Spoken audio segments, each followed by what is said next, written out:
Hello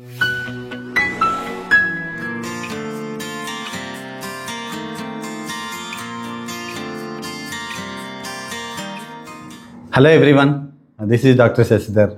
వందల కొద్ది motions అయినప్పుడు అలోపతి వాడాలా హోమియోపతి వాడాలా అన్నది ఒక పెద్ద మీమాంస. బట్ కానీ వందల కొద్ది మోషన్స్ అయినా హోమియో ట్రీట్మెంట్లోనే తగ్గించిన ఒక కేసు గురించి మీకు ఇప్పుడు వివరిస్తాను. అంతేకాకుండా ఈ మోషన్స్ వెనకాల ఉన్న బ్యాక్గ్రౌండ్ ఏంటి, అది ఏ కారణం వల్ల వచ్చిందన్నది కూడా మీకు డీటెయిల్డ్గా ఈ కేసు ఎగ్జాంపుల్తో మీకు వివరిస్తాను. ఈ కేసు మా ఫాదర్ కేసే. So before going to the case మనం ఫ్యామిలీ హిస్టరీ గురించి తెలుసుకోవాలి. ఫ్యామిలీ హిస్టరీలో ఫస్ట్ మా ఫాదర్స్ మదర్ ఎవరైతే ఉన్నారో ఆవిడ 62nd ఇయర్లో ఆవిడకి చాలా మోషన్స్ అయినాయి. రోజుకి ఒక 25-30 మోషన్స్ అవడం స్టార్ట్ అయింది. అయిన తర్వాత అలోపతి హాస్పిటల్లో అడ్మిట్ చేశారు. అలోపతి హాస్పిటల్లో అడ్మిట్ చేసిన తర్వాత ఆవిడకి మోషన్స్ పూర్తిగా తగ్గిపోయి ఆవిడ మైండ్ మాత్రం పోయింది. సో ఆ మైండ్ కొహరెన్స్ కానివ్వండి, ఆ మైండ్ కాన్షియస్నెస్ కానివ్వండి, అవన్నీ పోయి పిచ్చి పిచ్చిగా మాట్లాడడం, అసలు ఏది అర్థం చేసుకోలేకపోవడం, ఎక్కడున్నారన్నది తెలియకుండా అయిపోవడం, ఇలాంటివన్నీ జరిగి ఒక 2-3 నెలల్లోనే ఆవిడ చనిపోవడం జరిగింది. ఆ తర్వాత మా ఫాదర్స్ ఫాదర్ అంటే మా తాతయ్య గారు ఎవరైతే ఉన్నారో ఆయన సడన్గా పొలంకి వెళ్ళే టైంలోనే సడన్గా కొలాప్స్ అయిపోయి చనిపోవడం జరిగింది. తర్వాత మా ఫాదర్కి 3 సిబ్లింగ్స్ ఉన్నారు. సో ముగ్గురు సిస్టర్సే. అందులోనే ఆఖరి సిస్టర్ ఎవరైతే ఉన్నారో ఆవిడకి టీబీ ఓవరీస్ రావడం వలన ప్రెగ్నెన్సీ అది కష్టమైంది. తర్వాత దానికి ట్రీట్మెంట్ తీసుకున్న తర్వాత ఆవిడకి పిల్లలు పుట్టడం జరిగింది. సో ఫస్ట్ సిస్టర్ ఎవరైతే ఉన్నారో ఆవిడకి నర్వస్ కంప్లైంట్స్ ఉన్నాయి. సెకండ్ సిస్టర్ ఎవరైతే ఉన్నారో ఆవిడకి హైపర్ టెన్షన్ ఉంది. సో తర్వాత ఆయన పిల్లలు ఎవరైతే ఉన్నామో మా హెల్త్ గురించి కూడా చెప్పాలి. మా బ్రదర్ ఎవరైతే ఉన్నారో తనకి 18th or 19th ఇయర్లో తనకి టీబీ లంగ్ వచ్చిన తర్వాత అలోపతి ట్రీట్మెంట్ తీసుకున్నారు. అలోపతి ట్రీట్మెంట్లో ఆయనకి పూర్తిగా తగ్గిపోయింది. టీబీ అని ఏదైతే ఉందో అది తగ్గిపోయింది. తర్వాత నా హెల్త్ చూసుకుంటే నాకు పాస్ట్ హిస్టరీలోని సివియర్ జాండిస్ ఒకటి వచ్చింది. తర్వాత మా సిస్టర్ ఎవరైతే ఉన్నారో తనకి చిన్నప్పుడు delayed mile stone, especially walking చాలా డిలే అయితే అయింది. అది కాకుండా తర్వాత పెద్ద అయిన తర్వాత న్యూమోనియాతో సఫర్ అయింది. సో ఇది బ్రీఫ్గా మా ఫ్యామిలీ హిస్టరీ. సో ఇప్పుడు మనం ఈ కేసులోకి వద్దాము. మా ఫాదర్ అరౌండ్ 60th ఇయర్లోని ఆయనకి సడన్గా మామూలుగా మోషన్ స్టార్ట్ అయ్యాయి. రోజుకి ఒక 10-15 మోషన్లు అయ్యాయి. 1 day 2 days 3 days అయింది. ఈ 3 daysలోని కూడా మోషన్స్ అవుతూనే ఉన్నాయి. సో ఫస్ట్ డేకి నేను దాన్ని అంత పెద్దగా సీరియస్గా తీసుకోలేదు. ఏవో మామూలుగా మోషన్స్ అయినాయి అని పోడోఫైలం వేయడం జరిగింది. బట్ పోడోఫైలంతోని మినిమం కూడా చేంజ్ అయితే రాలేదు. అలానే సెకండ్ డే అయ్యేసరికల్లా ఇంకా ఎక్కువ అయిపోయాయి మోషన్స్. థర్డ్ డే అయ్యేసరికల్లా ఇంకా ఎక్కువైపోయాయి మోషన్స్.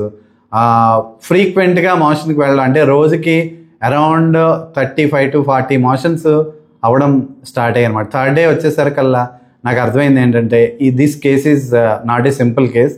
మనం లైట్ తీసుకునే కేసు అయితే కాదు. మనం చాలా సీరియస్గా ఆలోచించి ప్రిస్క్రిప్షన్ ఇవ్వాల్సిన కేసు అని నాకు అర్థమైంది. ఎందుకంటే ప్రీవియస్గా మా నాయనమ్మ కూడా ఇదే ఏజ్లో ఆయనకి ఇప్పుడు 68th ఇయర్, అరౌండ్ 62nd ఇయర్లో ఆవిడ కూడా సేమ్ కంప్లైంట్స్తో సఫర్ అయ్యి ఆ తర్వాత అలోపతిక్ సప్రెషన్ జరిగిన తర్వాత ఆవిడ బ్రెయిన్ పూర్తిగా పోయి ఒక 2-3 నెలల్లోనే చనిపోవడం జరిగింది. So we have to take it as a challenge. దీని బ్యాక్గ్రౌండ్ అయితే ఖచ్చితంగా ఫ్యామిలీలో ఉన్న ట్యూబర్కులర్ తత్వం ఏదైతే ఉందో ఆ తత్వంలోనే వచ్చిందని నాకు 3rd day or 4th డేకి నాకు అర్థమైంది. సో సిమ్టమ్స్ని జాగ్రత్తగా మనం అబ్జర్వ్ చేసుకుంటూ ట్రీట్మెంట్ చేయకపోతే మాత్రం case will be a disaster. చాలా డిజాస్టర్ అయిపోతుంది అని అయితే నాకు అర్థమైంది.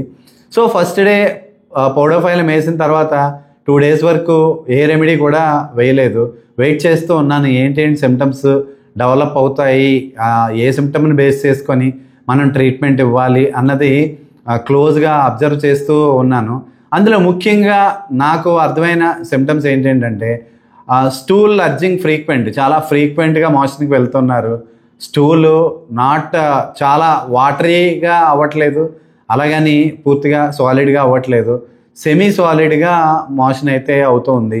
మోషన్ కూడా బాగా ఎక్కువ క్వాంటిటీలో కూడా అవ్వట్లేదు, బట్ మోషన్ మాత్రం చాలా డీప్ ఎల్లోగా మాత్రం అవుతుంది. ఇంతవరకు ప్రిలిమినరీ ఇన్ఫర్మేషన్ అయితే నాకు అర్థమైంది. సో 3rd day అయ్యేసరికల్లా ఫాదర్ ఎవరైతే ఉన్నారో ఆయనకి జనరల్గా చాలా ఇరిటబుల్ టెంపర్మెంట్, చాలా ఇరిటబుల్గా ఉంటారు యూజువల్గా. బట్ అలాంటి ఇరిటబుల్ టెంపర్మెంట్ ఉన్న పేషెంట్ ఆయనకి సడన్గా వీపింగ్ స్టార్ట్ అయింది.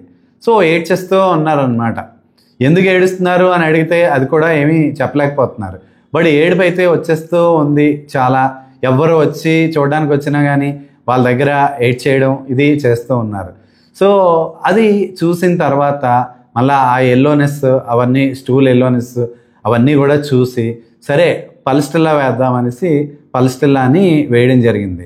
సో 4th day తర్వాత ఈ మోషన్స్తో పాటుగా ఆయనకి టెంపరేచర్ కూడా స్టార్ట్ అయింది. ఈ టెంపరేచర్తోనే పల్స్టిల్లాని 30 పొటెన్సీలోని, తర్వాత 200 పొటెన్సీలోని, తర్వాత ఒక 3 daysలో 30, 200 ఈవెన్ 1M కూడా వేయడం జరిగింది. సో 1M వేసినా సరే చేంజ్ అయితే ఏమీ రాలేదు. బట్ కానీ ఇక్కడ ఈ వీపింగ్ టెండెన్సీ ఏదైతే ఉందో ఆ వీపింగ్ టెండెన్సీ అయితే మాత్రం పూర్తిగా పోయింది. అప్పటికి 6-7 days కంప్లీట్ అయిపోయింది. బట్ మోషన్స్ మాత్రం రోజుకి ఇంచుమించుగా 40 మోషన్స్ అయితే అయిపోతూ ఉన్నాయి. నాకు అప్పుడు 4th day తర్వాత 5th day I got a doubt.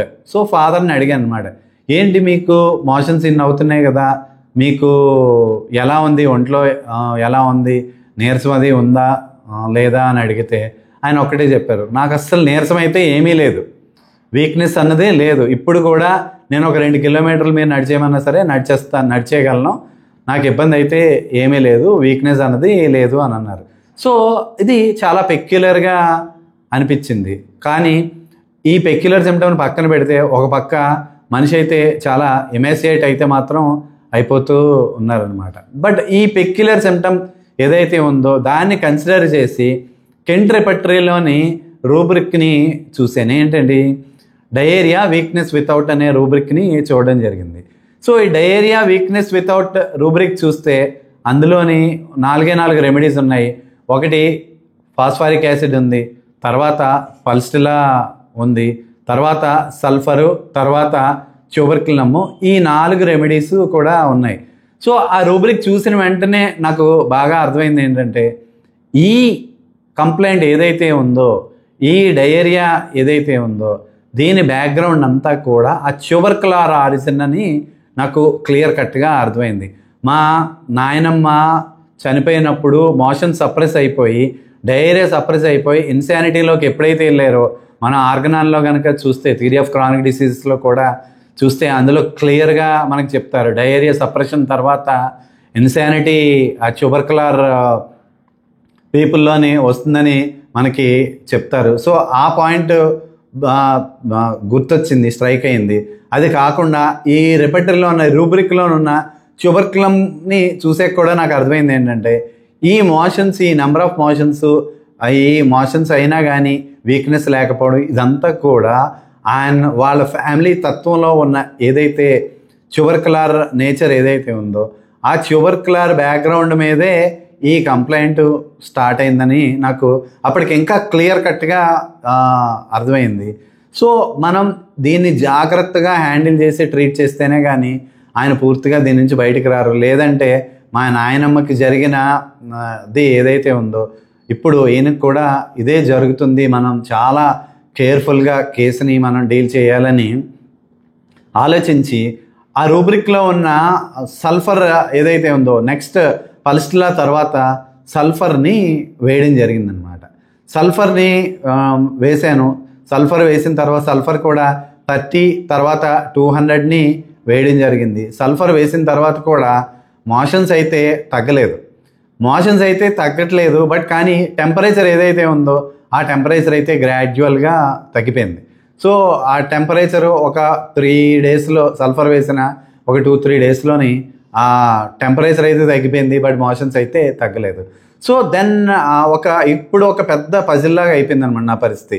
ఏంటంటే ఇప్పుడు ఏ రెమెడీ వేయాలి? ముందేమో సిమ్టమ్స్ని చూసి పల్స్టర్లో వేసాము, ఆ పల్స్టర్లో వేసిన తర్వాత ఆ రూబ్రిక్ని చూసి సల్ఫర్ని వేయడం జరిగింది.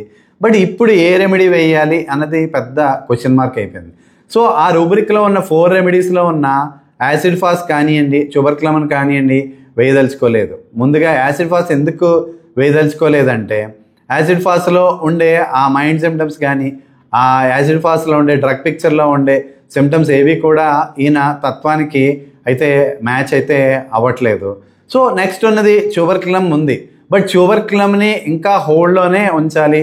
ట్యూబర్క్లమ్ ఇంకా మనం వేరే మందులు కూడా పనిచేయని పక్షంలో మనం ట్యూబర్క్లమ్కి వెళ్దాము, బట్ ట్యూబర్క్లమ్ని ఇప్పుడే వెయ్యొద్దు అని అయితే ఆలోచించుకొని సిమ్టమ్స్ని బాగా ఒకసారి మళ్ళీ అనలైజ్ చేశాను అనమాట. ఎనాలిసిస్ చేసి మళ్ళీ ఫాదర్ని అడిగాను, ఏంటి మీ పరిస్థితి ఎలా ఉంది ఏంటి అని అడిగితే మళ్ళీ అదే చెప్పారు, మోషన్ బాగా డీప్ ఎల్లోగా అవుతుంది. ఇంచుమించుగా ఆయన చెప్పింది అయితే మ్యాంగో జ్యూస్ కలర్లోనే అవుతుంది అని చెప్పారు. నేను చెప్పిన తర్వాత నేను చాలా సందర్భాల్లో ఆ మోషన్ ఎలా అవుతుందని వాటర్ కొట్టద్దని చెప్పి వెళ్ళి ఆ మోషన్ కలర్ ఎలా అవుతుంది, కన్సిస్టెన్సీ ఎలా అవుతుంది అవన్నీ కూడా చెక్ చేసుకొని అందులో మనకు కావాల్సిన పాయింట్లు ఏమన్నా ఉన్నాయేమో తీసుకుందామని చూస్తే ఆ ఎల్లోనెస్ తప్ప మిగతావి ఏవి కూడా అంత కన్సిడరబుల్ సిమ్టమ్స్ అయితే దొరకలేదు. ఇంక్లూడింగ్ కలర్ కానీ స్మెల్ కానీ అలా అవేవి కూడా ఏమీ అంత కన్సిడరబుల్గా అయితే లేవు. సో ఇప్పుడు చాలా డీప్గా ఆలోచించి రెమెడీ వేయాలి, ఏ రెమెడీ వేయాలి. ఇక్కడున్న అన్నిటికన్నా మోస్ట్ పెక్యులర్గా నాకు బాగా అనిపించింది ఏంటంటే కలర్ ఆఫ్ ది స్టూల్. ఆ కలర్ ఆఫ్ ది స్టూల్ చాలా చాలా ఎల్లోగా ఉంది. సో ఈ డార్క్ ఎల్లోనెస్ని మనం చూసి ఈ రెమెడీని మనం ప్రిస్క్రైబ్ చేస్తే బాగుంటుందని ఆలోచించిన తర్వాత నా మైండ్కి ఒక పాయింట్ స్ట్రైక్ అయింది. ఏంటంటే పల్స్టిల్లా. సో పల్స్టిల్లాని కనుక మీరు చదివితే అన్ని బుక్స్లోని కనుక చదివితే పల్స్టిల్లాకి క్రానిక్ రెమెడీస్ అని మనకి టెక్స్ట్ బుక్స్లోని ఇస్తారు. సో పల్స్టిల్లా క్రానిక్ రెమెడీస్ ఇమీడియట్గా మనకి ఫస్ట్ సైలిషియా ఇస్తారు. క్యాలిమూర్ is the vegetable chemical analogue అని క్యాలిమూర్ని ఇస్తారు. అది కాకుండా క్రానిక్ ఆఫ్ పల్స్టిల్లా కింద క్యాలిసల్ఫన్ కూడా మనకి ఇస్తారనమాట. సో నాకు స్ట్రైక్ అయిన పాయింట్ ఏంటంటే ఇక్కడ ఆ డీప్ ఎల్లో డిశ్చార్జ్ ఏదైతే ఉందో అది ప్లస్ పల్స్టిల్లాకి క్రానిక్ అయిన క్యాలిసల్ఫ్ ఏదైతే ఉందో ఆ క్యాలిసల్ఫ్ని మనం వేద్దాము. సో క్యాలిసల్ఫ్లోని క్లియర్ కట్గా ఆ ఎల్లోయిష్ డిశ్చార్జ్ అనేది బాగా మోర్ ప్రామినెంట్గా ఉంటుంది. నాట్ ఓన్లీ దట్ మనకు ముందు డెవలప్ అయిన పల్స్టిల్లా సిమ్టమ్స్ ఏవైతే ఉన్నాయో ఆ పల్సటిల్లా ఈవెన్ దో బాగా ఇండికేట్ అయినా కానీ అది డెప్త్లోకి వెళ్ళి ఆ కంప్లైంట్ని రిమూవ్ చేయలేని పరిస్థితి ఉంది కాబట్టి సో దానికన్నా deep acting remedy pulsatilla chronic remedy అయిన క్యాలిసల్ఫ్ ఒక పక్క ఆ ఎల్లోయిష్ డిశ్చార్జ్ కూడా క్యాలిసల్ఫ్లోని బాగా మోర్ ప్రామినెంట్గా ఉంటుంది కాబట్టి క్యాలిసల్ఫ్ని వేస్తే తగ్గుతుంది అని చాలా స్ట్రాంగ్ నమ్మకంతో క్యాలిసల్ఫ్ 30 ఒక డోసు వేయడం జరిగింది. క్యాలిసల్ఫ్ 30 వేసిన తర్వాత గ్రాడ్యువల్గా ఆయనలోని చేంజెస్ రావడం స్టార్ట్ అయ్యాయి. ఆ ఫ్రీక్వెన్సీ అది కూడా గ్రాడ్యువల్గా తగ్గుతూ వస్తూ ఉంది. సో క్యాలిసల్ఫ్ ఈజ్ వర్కింగ్ వెల్ అని ఆ మన్నాడు క్యాలిసల్ఫ్ 200ని ఇంకొక డోసు వేయడం జరిగిందనమాట. క్యాలిసల్ఫ్ 200 వేసిన తర్వాత స్టూల్స్ ఏవైతే ఉన్నాయో అవి అవుతూ ఇక్కడ ఒక విచిత్రం జరిగింది. ఏంటంటే ఆయనకి సడన్గా కాలు బొటనవేలు మీద రైటో లెఫ్ట్ నాకు కరెక్ట్గా గుర్తులేదు, కాలు బొటనవేలు మీద ఒక విట్లో స్టార్ట్ అయిందనమాట. సో విట్లో స్టార్ట్ అయిన తర్వాత ఆ నెమ్మదిగా ఆ చీము అలాగ లోపల పెరుగుతూ ఉంది. సో దాంతోపాటుగా ఆయనకి విపరీతమైన పెయిన్, ఆ విట్లో యొక్క పెయిన్ అన్బేరబుల్గా అయిపోయి చాలా గోలగోలు చేసేవారు అనమాట. చాలా నొప్పి వచ్చేస్తుంది, ఏదో ఒకటి చేయండి, ఏదో ఒక మందు వేయండి, ఈ నొప్పి భరించలేకపోతున్నానని చెప్పేవాళ్ళు. సో ఇంట్లో వాళ్ళందరికీ చెప్పాను ఏంటంటే, సో ఈ వీటిలో ఏదైతే ఉందో ఆయన ఎంత అరిచి గీపెట్టినా సరే ఎవ్వరు కూడా కంగారు పడకండి. This is a very very good sign. హోమియోపతిలో ఇది చాలా అద్భుతమైన సైన్. మనం చూద్దాము నెక్స్ట్ ఏం జరుగుతుందో చూద్దామని అలా వెయిట్ చేస్తూ ఉంటే ఎంత అద్భుతం అంటే ఆ వీటిలో సైజ్ అలాగ పెరుగుతూ ఉన్న కొద్దీ ఈ మోషన్స్ ఏవైతే ఉన్నాయో అవి అలా గ్రాడ్యువల్గా తగ్గిపోతూ వచ్చినాయి అనమాట.